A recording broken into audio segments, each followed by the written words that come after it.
This is the More Than Capable podcast. This is a podcast for individuals looking to reclaim themselves, to restore order, authority, and responsibility in their lives. Life is guaranteed to test every person physically, emotionally, and spiritually, whether they seek that challenge or not. More Than Capable is for those willing to prepare, not to avoid hardship, but to stand under it without losing themselves.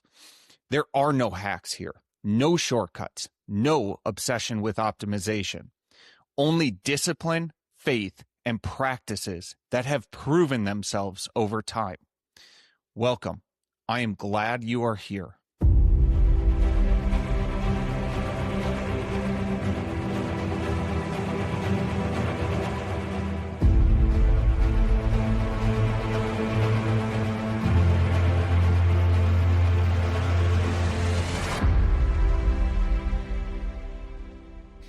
Hey folks, welcome to another episode of the podcast. On today's episode, I am joined by Alyssa, my wife, not in our usual recording location.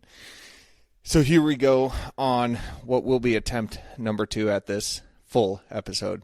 We already recorded a full-length one, and we battled some pretty horrendous echo. So, you ready? I'm here for it. Okay. You got the mic in the right place. We just had a long discussion about this. Hopefully, otherwise. Yes. It is kind of interesting. I was, when I was listening to the first, just snippets of it to get an understanding of the quality and seeing how horrible it wound up being just in the area we were recording and using some new software that I quickly bailed on, for this second recording. But, it is kind of fitting that we are doing this particular conversation here because I was thinking about it leading up to tonight. I was a little bit annoyed that we had to do a second recording, but we've had a lot of difficult conversations on these couches.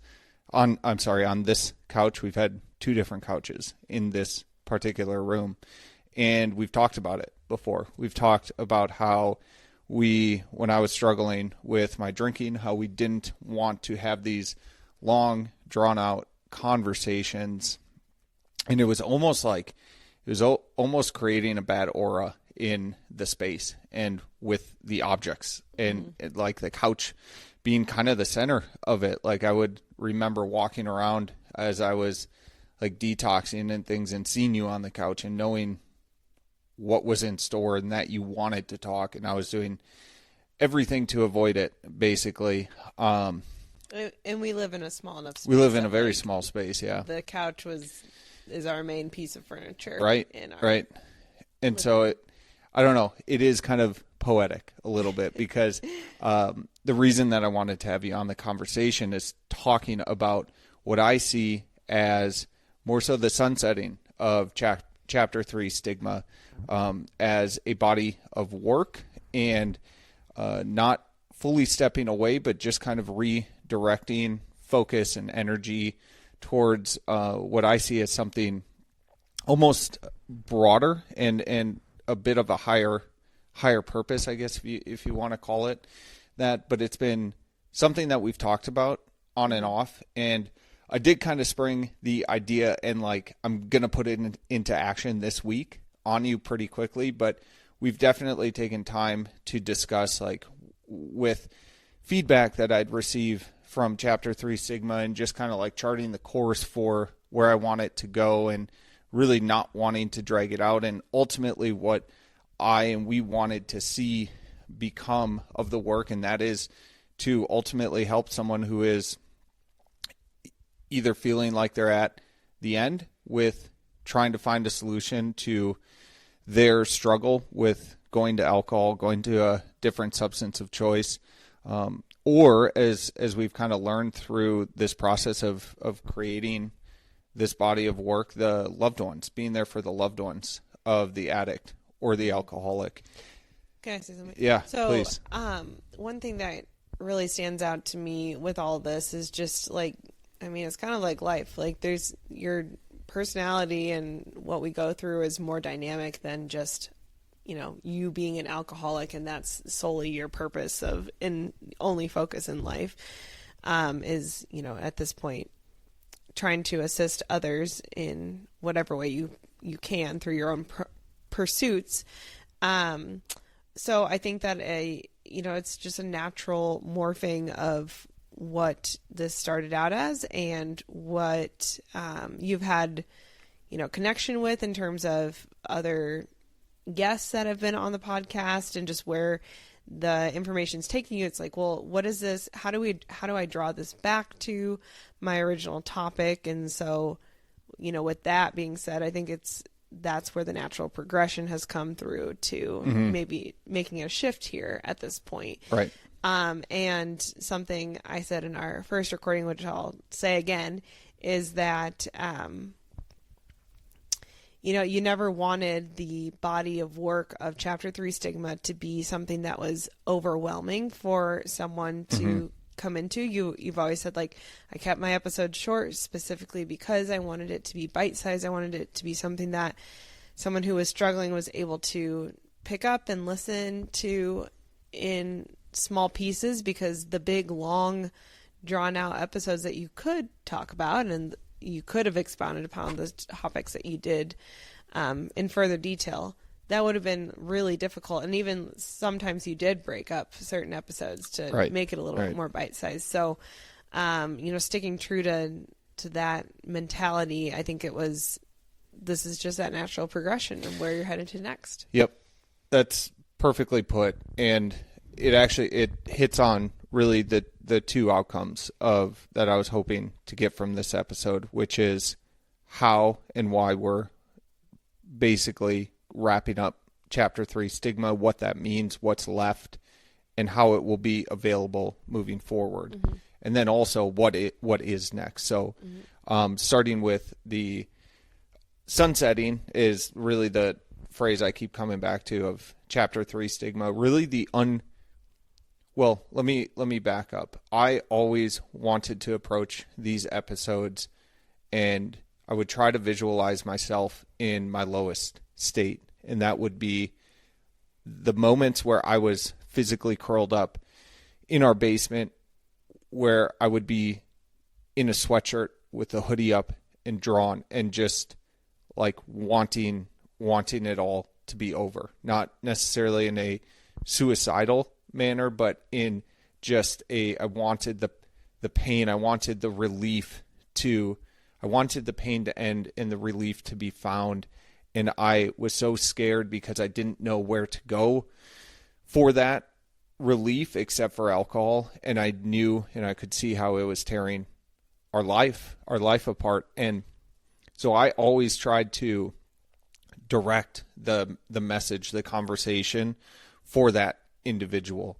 And over the course of the summer, when I did step away, it gave me a chance to look at the body of work and just be like, how is that person, that myself that I visualize, how are they ever supposed to find their way to kind of those hard-hitting episodes that are early on, that are that connection to the real struggle, the real madness that can free someone from thinking that they're alone in battling this out, and give them the glimmer of hope that there could be a solution, there could be a relief in a manner in which they go through life and being able to deal with the hardships and the struggles without going to alcohol or without going to their substance of choice. And my real big concern about coming back to the podcast was I'm just going to bloat that more. I'm going to create more episodes, more content for that person to sift through. And so even though I came back with the podcast, and I think it was the right thing, and it's been really energizing to do, always deep inside, it's like I have to make this more available for that person. And so what's going to happen specific to Chapter 3 Stigma is there are going to be some episodes that kind of put the cap on it. And specifically, I want those episodes to be highlighting content in various recovery books that really covers the family and the relationships after someone enters into recovery. It's just been the biggest learning for me stepping into this space, that dealing with and managing and strengthening the relationships that do matter the most is the most difficult part about living in recovery. It's not about, at least for me, it hasn't been about fighting urges or cravings or desires. It has been about navigating the setbacks and the road bumps that come along with the most important relationships. So I feel like that's a really fitting way to kind of cap that body of work off. And then the podcast will always be available. Everything is going to be centered for the time being around the Substack page. So there will be like access to the Chapter 3 Stigma body of work there. It'll be available on all the streaming platforms. That's like a very negligible cost to keep all of that up and available. And then ultimately, I do have a couple projects still in the works specific to Chapter 3 Stigma. We haven't talked about it much, but the garbage can stickers are actually in the closing phases of being ready, which is awesome. Have you mentioned the garbage can stickers? I did like vaguely on one post, but why don't you describe it? Yeah, so one behavior that I had when I was drinking was I was consuming so much alcohol that I had to get rid of the can. I couldn't use our own recycling canister or garbage canister to get rid of all of the empties and really all the evidence. And so what I would do is it would get stockpiled in our home, and then I had various dump locations that were essentially like park garbage cans. I would drive alleyways and find other people's bins to just dump in, and you were doing anything to just spread your cash out so that no one could really fully understand the accumulated volume that you were drinking. And it was probably the activity that caused the most amount of shame for me, in all honesty. Like it was a gut wrenching behavior of mine, and I hated it. But I would hit a point where my hiding spots in the house would be overflowing, and I just had to do something about it. And anyway, early, and I had, in talking with people in rehab and AA when I first got out, it was like I came to an understanding I was not the only person that did that. I grew quite comfortable that like that's not a just Kyle behavior. But the most just the craziest experience was one day I was working, and I work overlooking our alleyway. This is in recovery. Yeah, in recovery. So I'd been in recovery for under a year. But I was working one morning, and I overlook our alleyway, like I said, and I saw a vehicle pull into the alleyway. And we live in a small, tight-knit neighborhood, so we basically know everyone's vehicles. And right away, I just had this sinking feeling in my gut seeing this vehicle, because I didn't recognize them just with the time of day that it was. It was a very odd time for a strange vehicle to be driving through our alleyway. And I stopped what I was doing, and I just watched. And sure enough, they pulled actually up to our recycling bin, window rolled down. I couldn't see the driver. I saw them stick a hand out. Something got dumped in our recycling bin, and then they tore off, like going pretty fast for a tight alleyway. And by this time I had like stepped outside, and I don't know what I was really going to do, if I wanted to like get their attention, and like there's no way I could run them down. There were like two fences in the way, but it was just really surreal to basically see a ghost of yourself. And just in that moment, I just kind of thought about all the different garbage cans and all the kind of like, goof off like stickers that and decals that you'll see plastered on some of the various public places. And it was just kind of like,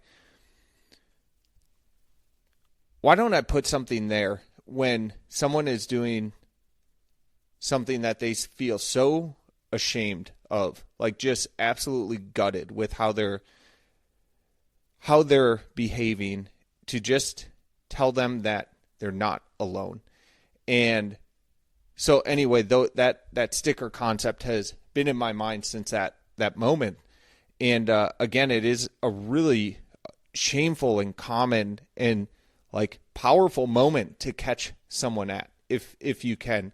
Not catch them in like an outing them way, but just like planting a seed. Mm-hmm.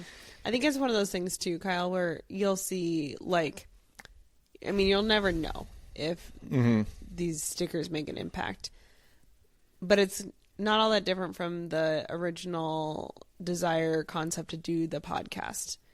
Like if you can just help at least one person, yeah, then it's worth all the time you put into this. Right. And so I think the same holds true for that concept as well. No, exactly.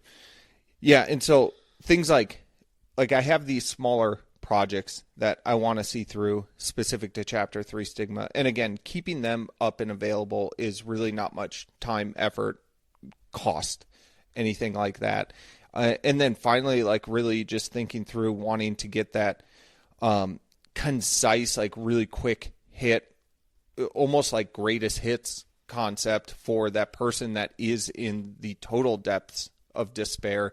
I have thought through like going back and sort of compiling, say like 10 to 14, 15 of what I would see as like the key episodes, and, you know, make those available across various streaming platforms. It would be different. Like technically speaking, it's different than a podcast because you could compile it and make it available in a few different manners and through different channels, but just kind of pushing for that and really feeling like I can wrap up this body of work sufficiently and move on to what feels like is the natural next step. And I think within that next step, there is certainly going to be talks of addiction, recovery.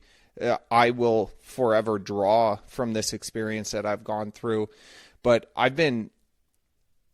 feel like I've been being pulled in this direction for quite some time, really. In shortly, just a few short months after we lost Lucy, I started hearing this and feeling called in this direction. And so with the sunsetting of Chapter 3 Stigma, really the redirection and the new focus is going to be in the form of a body of work titled More Than Capable.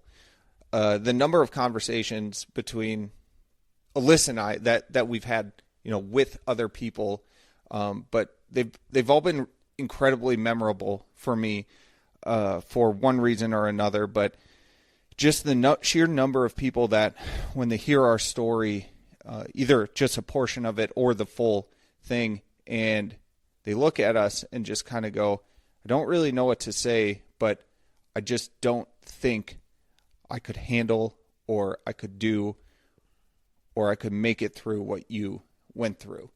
And it's a little upsetting, I think, for me to hear more than anything. And really, I just want to grab the person by the shoulders and shake them and just, especially for me, be like, you don't understand what a mess I was. You don't understand how poorly I thought about myself, how poorly things were going in our lives, how completely incapable of making it through a single day I was. And I did it. We did it. And kind of the point, I think, of where I want to drive the work is like, this is anti-motivation. This is anti-self-help, because I think what we have learned and what we have seen is just the power that comes through community, the power that comes through pulling people close, from believing in yourself, yes, but from breaking things down in a manner that, like, you can do these small steps, right? Like when we were going through the trials with Lucy, both during the pregnancy and after the loss, it was like, I mean, we had to break things down to like within the hour and just like focus on that.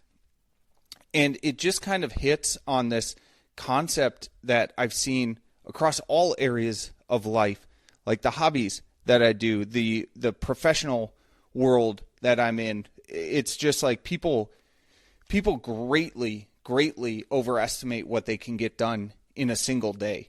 And they falter at that, and then they're like, "Oh, I'm not good enough, or I'm not motivated enough, and I got to figure that out." And conversely, and most unfortunately, is they completely undersell what they can get done over a long period of time. But that comes with just incredible daily practices and daily discipline. And when it comes down to it, it is really the most boring, unsexy practices and processes, but it's truly incredible what people can do in their lives by taking that approach.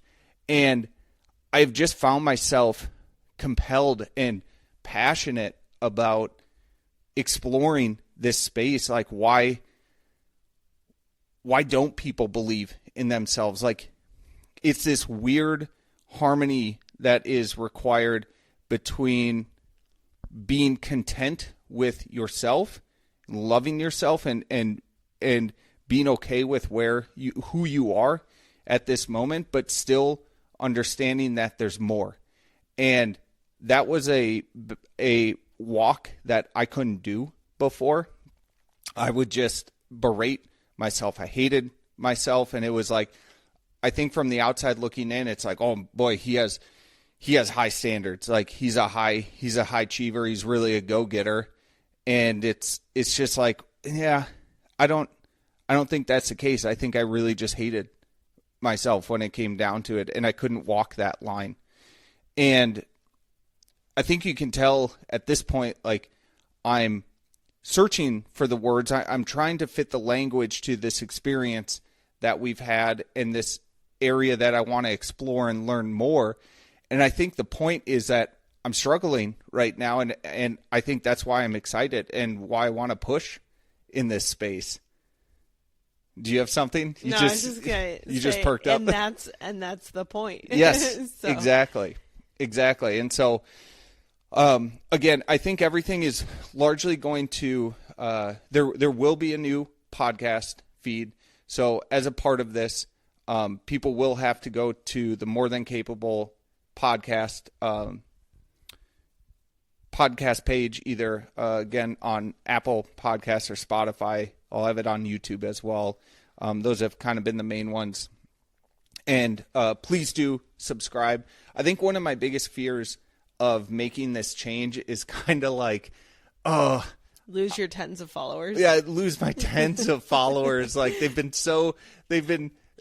such a small but important group. But no, I think, genuinely speaking, it's like, I think the point of this is, if this next step doesn't resonate with you, you don't have to take it.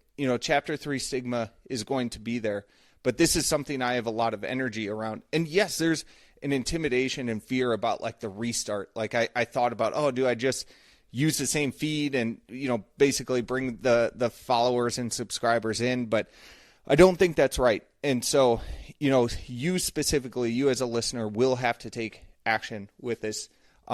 This episode in particular will post to both streams. So it will be on the Chapter 3 Stigma. If that's where you're listening to this, I'll put it in the show description as well, but you'll have to go to the More Than Capable podcast feed and subscribe there.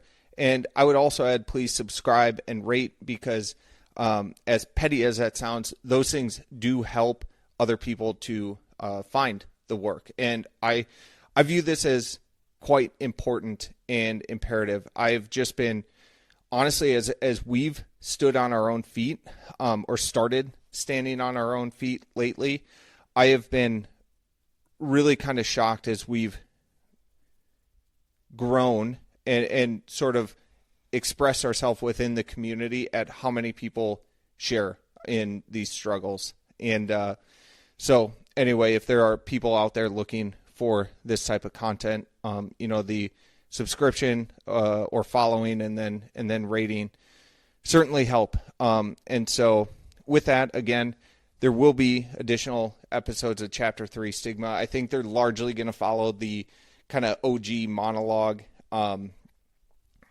format to which feels right to close things out. But yeah, that's the plan. A little bit not intimidated, but again, just kind of like, oh, it's a bit of a lot of work. But I think that's the point. And I think, the amount of energy and passion that I have, that we have, will get us through those tougher times. So, well, and I don't know, I think it's kind of funny, but you've finished chapter 3 of the book.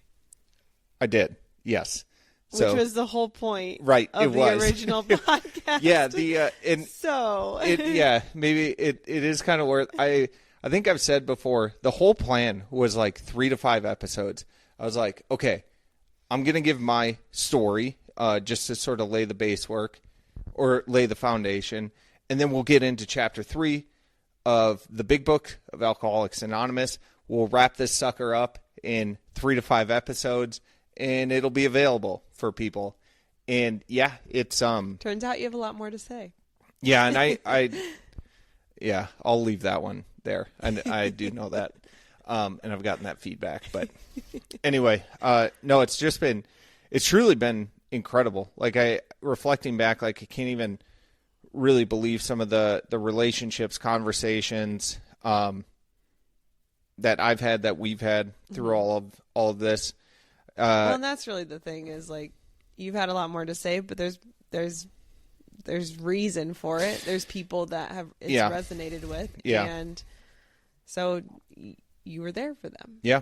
Well, and I think, culturally we're in a unique time. I think people are starting to look at basically the way we self-medicate, and just we've lost some aspects of how to cope, how to deal with life as a society, as our culture has grown, expanded, yet with the millions of people, we're isolated now more than ever. Mm-hmm. And I think some of those like aspects of being a human, which is really at the core of More Than Capable of, with regards to like, how do you just deal with, the human experience that we all have. And I think one of the reasons I'm particularly excited about it is just I feel like there's, as well, maybe it's weird, but like there's nothing out of the ordinary with myself, with us, even with our story. Like, this is life. And I think that's been one of my big learnings here, is like, there's nothing more human than struggle, striving for progress, for achievement, for purpose. And, I think those higher order type things are why I wanted to wrap up chapter 3 Stigma and take that next step. I'm excited for you. Thank you. And then thank you for the talks on walks over this summer, for sure. Even though you didn't maybe realize it, I feel like I was kind of turning this in my head, and, always the gut checks. And one other thing to thank you for on this couch that we mentioned we were recording this on. I also mentioned we dealt with a pretty bad and wicked echo.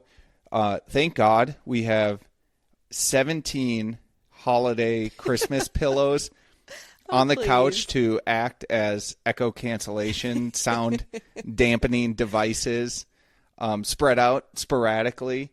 You count them. There's not 17. It's very close, and it feels like more. Maybe 10. So, which is a lot. I understand that. Yeah. Yeah. And here, I get a second chance at closing this episode. So as we close every episode together, thank you, and I love you. I love you too. I'm very excited for you. Thank you. And thanks all. If this work resonates, you can find it at morethancapable.life. That is morethancapable.life. And follow the podcast wherever you listen. Sharing it helps this work reach those who need it most. I am honored you are here.